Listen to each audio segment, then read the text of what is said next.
Ici, la voix de l'Amérique.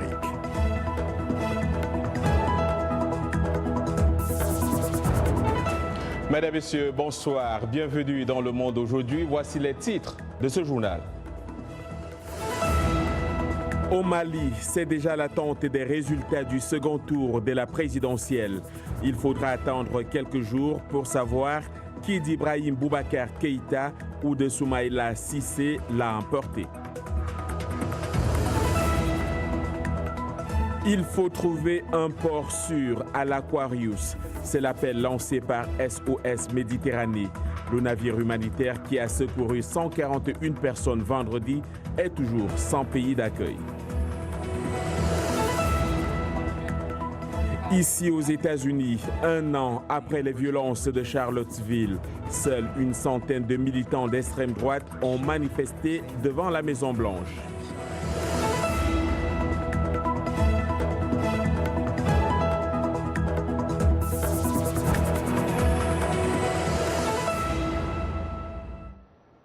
Une fois encore, bonsoir. Les Maliens se sont rendus aux urnes dimanche pour choisir entre Ibrahim Boubacar Keïta, le président sortant, et son rival Soumaïla Cissé.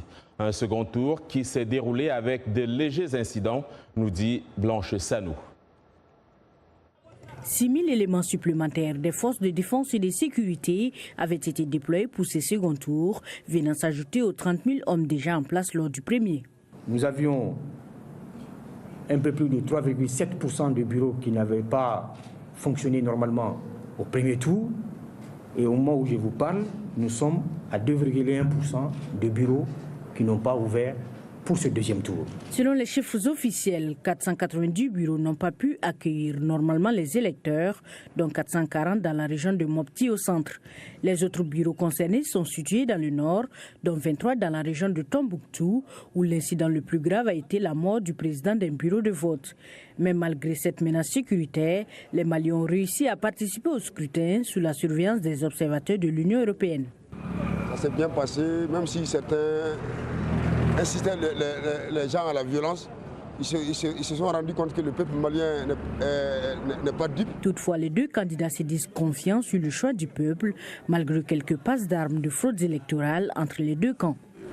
Je gage que tout ce que nous avons connu comme difficulté sera de plus en plus et désormais derrière nous. Partout, nous avons vu un désir extrêmement fort de changement. Les Maliens ont envie de changer, les Maliens ont envie d'un autre avenir, d'un autre espoir. Les opérations de dépouillement ont débuté dimanche dès la fermeture des bureaux de vote à 18h heure locale. Les résultats sont attendus en milieu de semaine. Toujours sur l'élection au Mali, retour sur l'assassinat hier d'un président de bureau de vote dans le cercle de Niamfunke, dans la région de Tombouctou.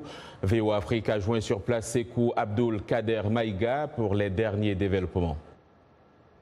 Cette situation dramatique a paniqué plusieurs autres agents électeurs dans la même commune qui ont aussitôt fermé 8 de leurs bureaux de vote, craignant ainsi pour leur vie. Selon nos sources, des enquêtes seraient en cours pour déterminer qui se cachait derrière cet assassinat. Il faut aussi noter que cet état de fait a joué sur la collecte des résultats puisque plusieurs présidents des bureaux de vote à l'intérieur du cercle ont préféré dormir où ils étaient, craignant pour leur vie, et n'ont pris la route que ce matin en direction de la préfecture où seraient centralisés tous les résultats du cercle. Certains agents électeurs ont même perdu leur moto sur la route dans leur fuite du côté de Nioudougou et d'autres sont arrivés très fatigués après de longues heures de marche, matériel électoral en main. À l'heure où je vous parle, tous les agents électeurs du cercle sont arrivés à leur domicile. Ici à Niafunke, après cet acte, la ville est calme mais surtout attristée. De l'élection présidentielle au Mali, parlons-en avec notre invité sur ce plateau, Issa Sangaré. Bonsoir et bienvenue. Merci. Alors d'abord, vos impressions pour le déroulement du second tour de cette élection, participation, crédibilité du processus, qu'est-ce que vous en dites? Merci beaucoup John. Au niveau de la participation, il faut reconnaître que l'affluence était très faible comparée au premier tour. Et je souligne qu'il faut saluer le gouvernement malien et ses partenaires.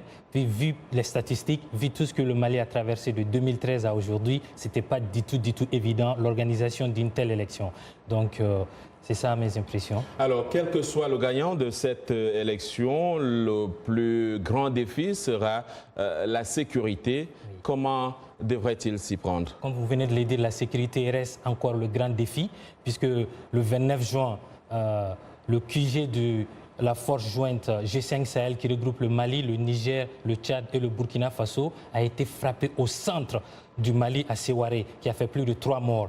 Également en avril, c'est le camp de la MINUSMA qui avait été attaqué à Tombouctou. En plus de cela, le mois de juin également, c'est la force Barkhane qui est tombée dans une embuscade tendue par les forces djihadistes dans la 7e région Gao. Ce qui veut dire que le Mali et ses partenaires, la France et la communauté internationale, sont très devant un défi à relever, le défi sécuritaire, puisque depuis la signature de l'accord d'Alger de 2015 à aujourd'hui, les statistiques concernant les morts, concernant les kidnappings, concernant les attaques terroristes asymétriques contre la population civile ou contre les forces de l'armée malienne sont en hausse. Et on a remarqué qu'il n'y a pas eu de vote dans certains bureaux à cause de la sécurité. Alors, autre sujet, 28% de taux de réussite au baccalauréat cette année.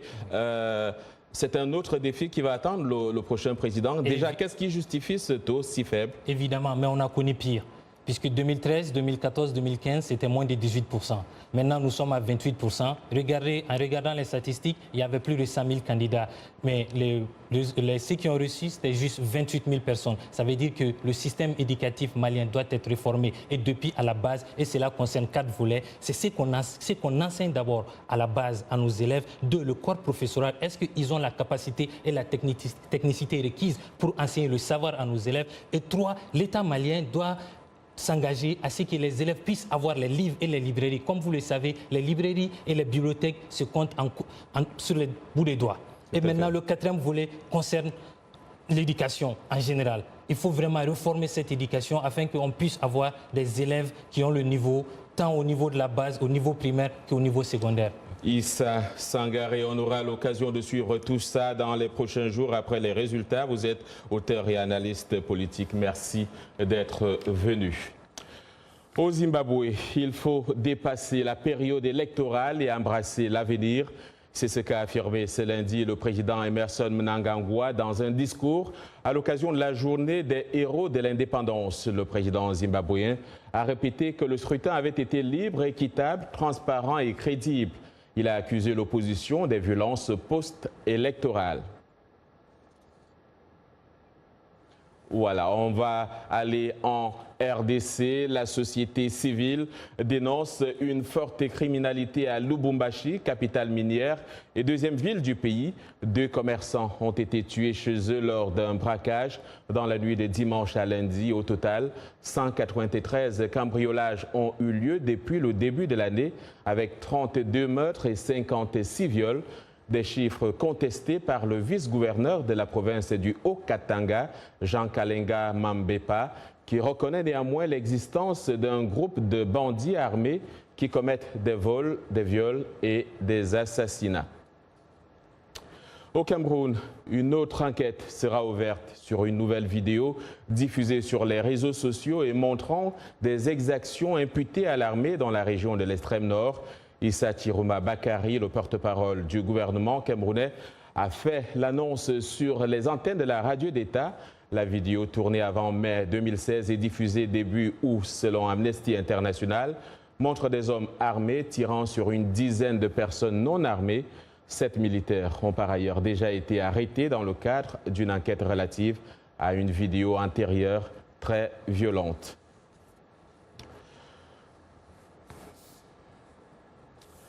Ce week-end, le navire humanitaire Aquarius a repris ses efforts au large des côtes libyennes après un mois d'escale technique à Marseille, en France. Avec plus de 140 personnes désormais à bord, le bateau a déjà été refusé par l'Italie et Malte, selon l'ONG SOS Méditerranée.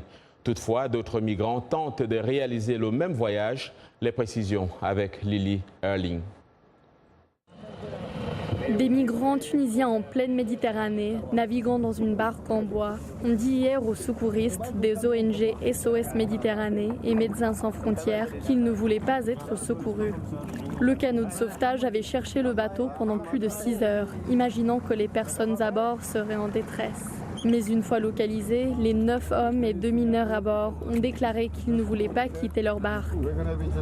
Ils étaient partis du port tunisien de Zarzis et envisageaient de débarquer sur l'île italienne de Lampedusa. Dites-leur que nous leur apporterons de l'eau et de la nourriture pour le moment. Ils ont le droit de continuer leur route, mais nous continuerons à les surveiller pour leur sécurité. Plus tard, les Tunisiens ont été enlevés par les gardes-côtes italiens. Ils seront probablement rapatriés. L'Italie continue également à refuser l'accès au navire humanitaire Aquarius, qui a repêché vendredi 141 migrants, dont 67 mineurs non accompagnés, au large de la Libye. Samedi, le ministre italien de l'Intérieur, Matteo Salvini, a déclaré que l'Aquarius ne verrait jamais un port italien et a exhorté ses alliés européens à les accueillir. En juin, c'est finalement l'Espagne qui avait ouvert un port aux 630 migrants à bord. Le bateau est désormais en attente dans les eaux internationales entre l'Italie et Malte.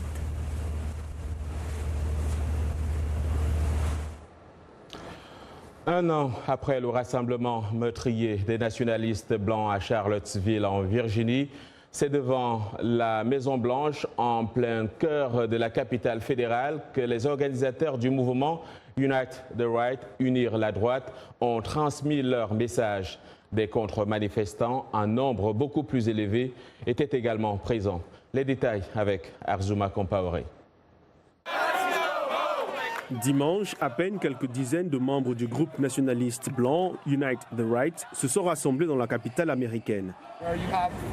Les Noirs sont défendus par la NAACP, les Juifs par l'ADL et personne ne défend les Blancs. Et cela doit changer.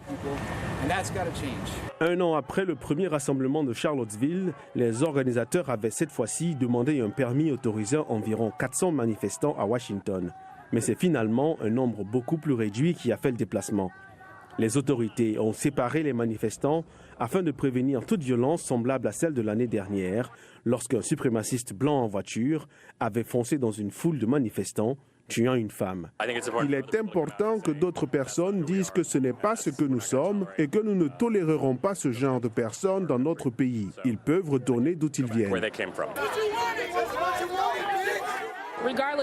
Indépendamment du message qu'ils transmettent, nous ne l'aimons pas, c'est vrai, mais tout comme nous sommes sortis ici, ils ont le même droit d'être ici. En fin de compte, les dizaines de manifestants qui sont venus à Washington sont vite repartis sous une pluie battante. Le président Trump avait condamné les violences de Charlottesville en août dernier, mais il avait affirmé que les violences venaient de plusieurs côtés. Cette année, il a tweeté, avant les manifestations du dimanche, un appel à l'unité des Américains.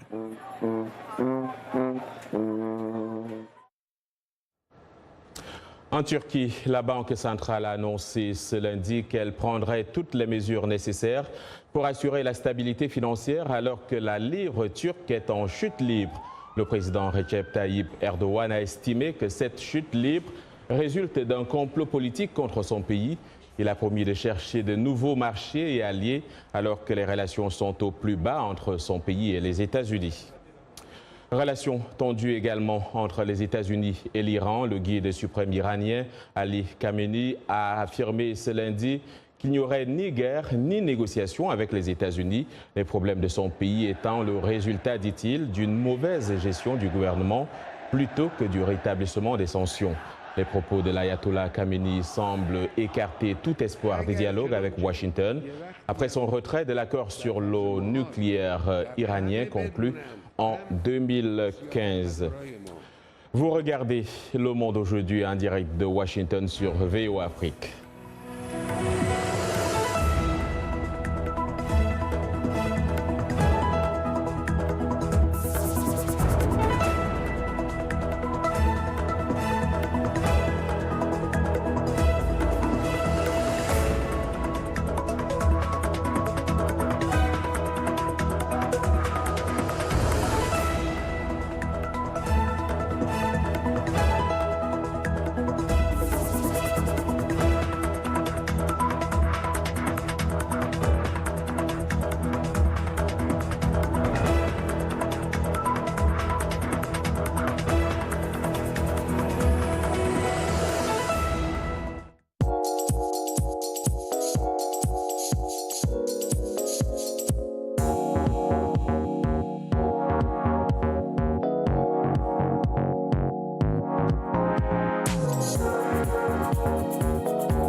Le Monde aujourd'hui en direct de Washington sur VOA Afrique. Voici les titres de cette seconde partie.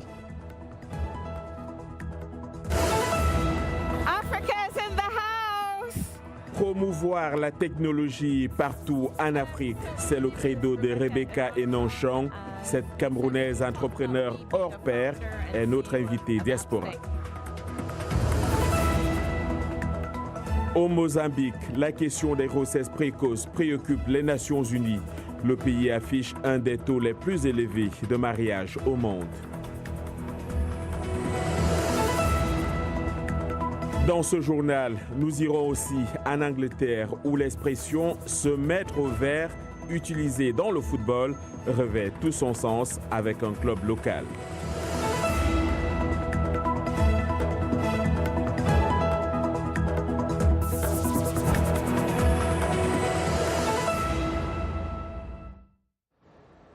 Chaque lundi, dans Le Monde aujourd'hui, nous avons rendez-vous avec la diaspora et notre invitée cette semaine est une habituée des plateaux de télévision et surtout une femme entrepreneur hors pair puisque vous êtes directrice Rebecca Enonchon de Appstech. Bonsoir et bienvenue. Bonsoir. Alors, je le disais tantôt, vous dirigez Appstech, c'est l'une de vos entreprises d'ailleurs. Oui. Comment est née votre passion pour la technologie? Surtout lorsqu'on sait que ce n'est pas la chose la mieux partagée en Afrique où vous venez. Disons que j'ai eu l'opportunité, quand j'étais teenager, de toucher un ordinateur. Et j'étais tellement fascinée par le fait qu'avec des chiffres et des lettres, on peut créer un nouveau monde et ça donne accès à un nouveau monde. Donc je suis tombée amoureuse et je reste émerveillée par la technologie. Et présentez-nous Appstech, cette entreprise, qu'est-ce qu'elle fait? Donc on est dans le domaine de logiciels de gestion d'entreprise. On vient de lancer, en fait on est en train de lancer une nouvelle plateforme aujourd'hui numérique, digitale pour les entreprises dans le monde entier. Et donc c'est un peu ce que Appstech fait depuis près de 20 ans maintenant. Alors l'Afrique accuse très souvent des retards dans beaucoup de domaines. Est-ce que c'est le cas pour la technologie? Est-ce qu'il y a lieu d'être un peu en avance par rapport aux autres continents sur ce domaine? Disons que oui, on a pris un retard important, mais je pense qu'on essaye de rattraper ce retard. Quand on voit les jeunes et ce qu'ils font aujourd'hui avec la technologie, ce qu'ils sont capables d'innover sur le continent, on est très optimiste pour le futur. Et qu'est-ce que vous pensez de l'usage des réseaux sociaux en Afrique? Disons qu'on les utilise en absence d'informations officielles. Et je pense que ce qui se passe, c'est que l'information officielle, quand il y a un grand événement, elle ne circule pas. Évidemment, la rumeur va prendre le devant et la vitesse par laquelle les réseaux sociaux vont, parfois la rumeur et la version officielle vont se perdre. Il y en a qui nous suivent en ce moment, qui veulent se lancer dans la technologie. Quel est le conseil que vous leur donneriez, aussi bien des utilisateurs que des entrepreneurs comme vous? D'abord, pour les entrepreneurs, nous avons un réseau d'incubateurs et de tech hubs sur le continent africain qui s'appelle AfriLabs. Donc, je les invite d'abord à rejoindre un de ces tech hubs dans leur pays respectif. C'est surtout le continent qui pourrait les accompagner dans la création de l'entreprise. Et s'ils veulent apprendre, souvent il y a des séminaires et pour apprendre la technologie, mais lancez-vous, c'est important. Alors, merci Rebecca Enonchon d'être venue. On suivra vos activités avec d'autres reportages sur vous. Merci Jeanne. À Mozambique, ou plutôt, le Mozambique affiche un des taux les plus élevés au monde de mariage et de grossesse précoce. Une des principales causes de la démographie galopante dans ce pays pauvre d'Afrique australe. Pour mieux contenir la situation, les Nations Unies ont initié un programme en vue d'éduquer les jeunes sur les risques liés à la grossesse précoce et à la planification familiale. Les précisions avec Irénée Herman Umbo. Emma n'a que 13 ans. Comme beaucoup de filles de son âge au Mozambique, elle a été plongée prématurément dans le monde des adultes en devenant mère, alors qu'elle est encore enfant elle-même. Elle vit avec sa grand-mère qui porte le même prénom, Emma. J'ai remarqué qu'elle ne se portait pas bien, donc j'ai demandé si c'était l'école. Dis-le-moi s'il te plaît. À sa grande surprise, la petite a été violée et portait l'enfant de son violeur. J'ai dit à ma grand-mère que je n'avais pas saigné pendant 4 mois. Elle m'a dit que j'étais enceinte et je n'avais aucune idée de ce qui allait se passer. Le Mozambique peine à fournir une éducation sexuelle adéquate à ses concitoyens dans un contexte où plus de 65% de la population ont moins de 25 ans. Les Nations Unies tentent cependant de porter assistance à cette jeunesse encore ignorante des réalités sexuelles. À l'initiative de l'organisation, les jeunes filles viennent ici dans cette école de la région nord du pays pour apprendre dans les moindres détails la planification familiale. Je ne veux pas avoir d'enfants maintenant. Je tiens à terminer l'école d'abord. Ensuite, je serai en mesure d'avoir des relations sexuelles avec mon mari. Lutter contre l'explosion démographique passe aussi par l'éducation des hommes, indique cet activiste qui dénonce l'une des conceptions de la tradition mozambicaine qui perçoit la fertilité chez les hommes comme un signe de virilité. Avec nous maintenant sur un autre plateau, Yacouba Ouedraogo. Il a fait bonne provision pendant le week-end. Bonsoir Yacouba. Bonsoir John et bonsoir à tous. Effectivement, de la bonne provision. Eh bien, nous commençons par du cyclisme. Apothéose hier de l'édition 2018 du Tour du Rwanda. Et pour la dernière étape courue dans Kigali, l'attraction était le passage à 2 reprises sur le fameux mur de la capitale rwandaise. Une pente pavée qui est redoutée par les cyclistes. Vous voyez donc le top départ du Tour du Rwanda, la dernière étape du Tour du Rwanda donc. Et donc passage difficile sur les pavés.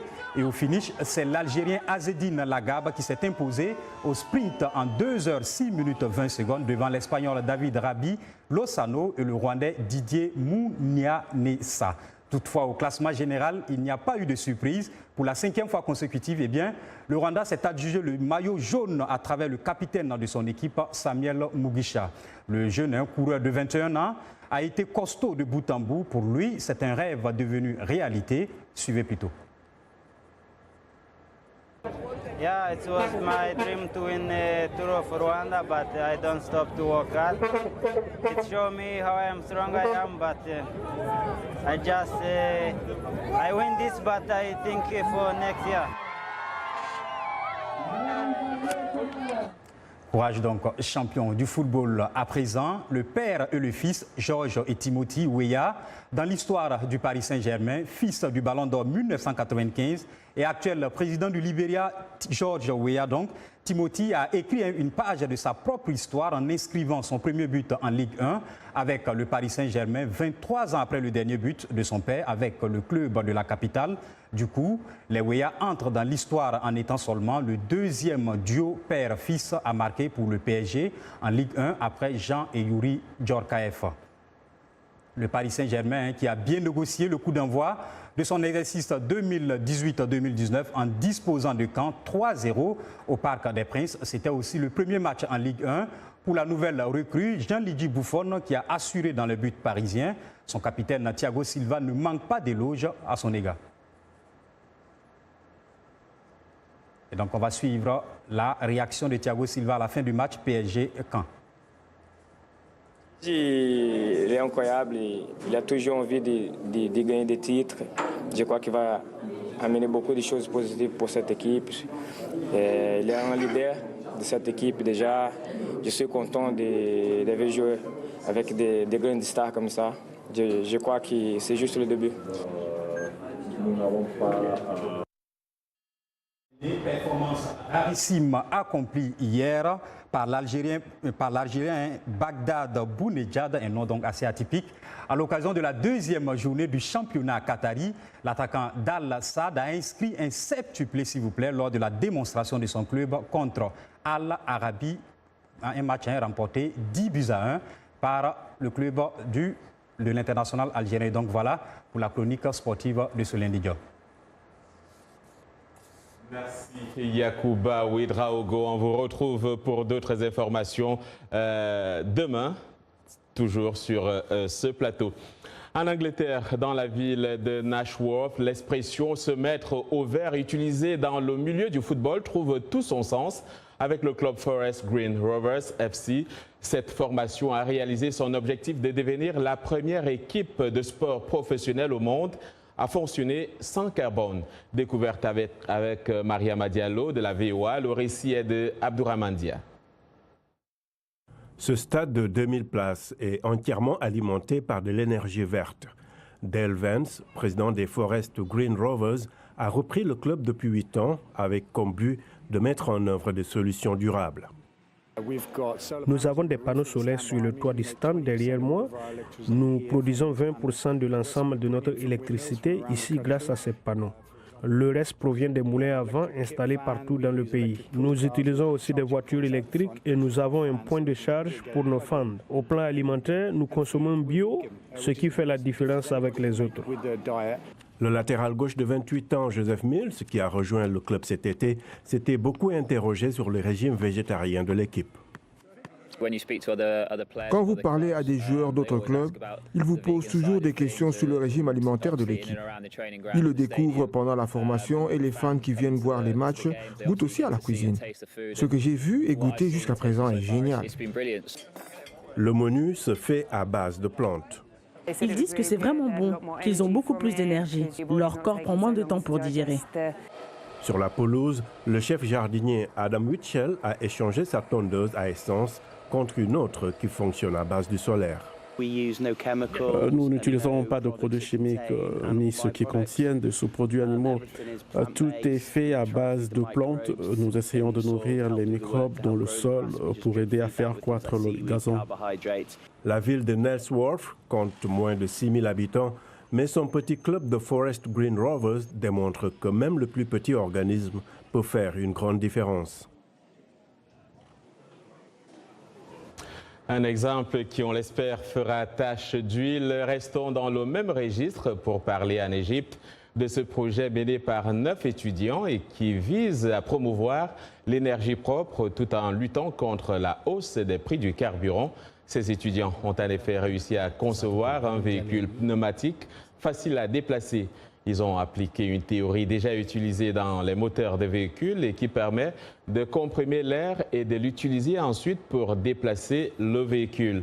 Un véhicule qui, pour l'heure, et comme on le voit, ne peut transporter qu'une seule personne. De belles images, donc.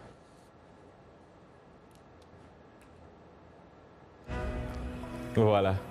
Et c'est la fin de ce journal. Merci de l'avoir suivi. J'aurai le plaisir de vous retrouver demain, Dieu voulant, même heure, sur cette même chaîne.